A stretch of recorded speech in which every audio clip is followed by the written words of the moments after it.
ಉನ್ನತ ವ್ಯಾಸಂಗ ಮತ್ತು ಸ್ಪರ್ಧಾತ್ಮಕ ಪರೀಕ್ಷೆಗೆ ಸಿದ್ಧತೆಗಾಗಿ ಬರುವ ವಿದ್ಯಾರ್ಥಿಗಳಿಗಾಗಿ ಧಾರವಾಡದಲ್ಲಿ 4 ಹಾಗೂ ಬೆಂಗಳೂರಿನಲ್ಲಿ 2 ಇಂದಿರಾ ಕ್ಯಾಂಟೀನ್ಗಳನ್ನು ಪ್ರಾರಂಭಿಸಲಾಗುವುದು.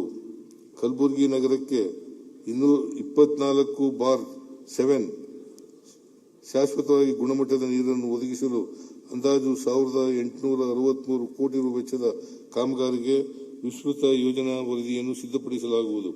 ದಾವಣಗೆರೆ ದಕ್ಷಿಣ ವಿಧಾನಸಭೆ ಕ್ಷೇತ್ರದ ವ್ಯಾಪ್ತಿಯಲ್ಲಿ ಪರಿಶಿಷ್ಟ ಜಾತಿ, ಪರಿಶಿಷ್ಟ ಪಂಗಡ ಹಾಗೂ ಅಲ್ಪಸಂಖ್ಯಾತರು ಹೆಚ್ಚಾಗಿ ವಾಸಿಸುತ್ತಿರುವ ವಿವಿಧ ಭಾಗಗಳಲ್ಲಿ ಮೂಲಭೂತ ಸೌಕರ್ಯಗಳ ಅಭಿವೃದ್ಧಿಗಾಗಿ 100 ಕೋಟಿ ರು ಒದಗಿಸಲಾಗುವುದು.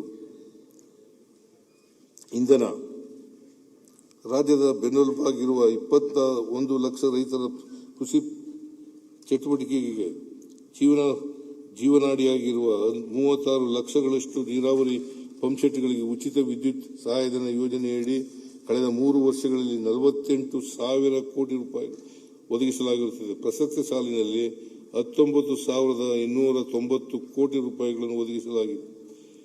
ಪಂಚ ಗ್ಯಾರಂಟಿ ಯೋಜನೆಗಳಲ್ಲಿ ಒಂದಾದ ಗೃಹ ಜ್ಯೋತಿ ಯೋಜನೆಯಡಿ ಇದುವರೆಗೆ 1.74 ಕೋಟಿ ಗ್ರಾಹಕರು ನೋಂದಾಯಿಸಿರುತ್ತಾರೆ. ಕಳೆದ 3 ವರ್ಷಗಳಲ್ಲಿ ಈ ಯೋಜನೆಗೆ 28,000 ಕೋಟಿ ರೂಪಾಯಿಗಳನ್ನು ಒದಗಿಸಲಾಗಿದ್ದು, ಪ್ರಸಕ್ತ ವರ್ಷದಲ್ಲಿ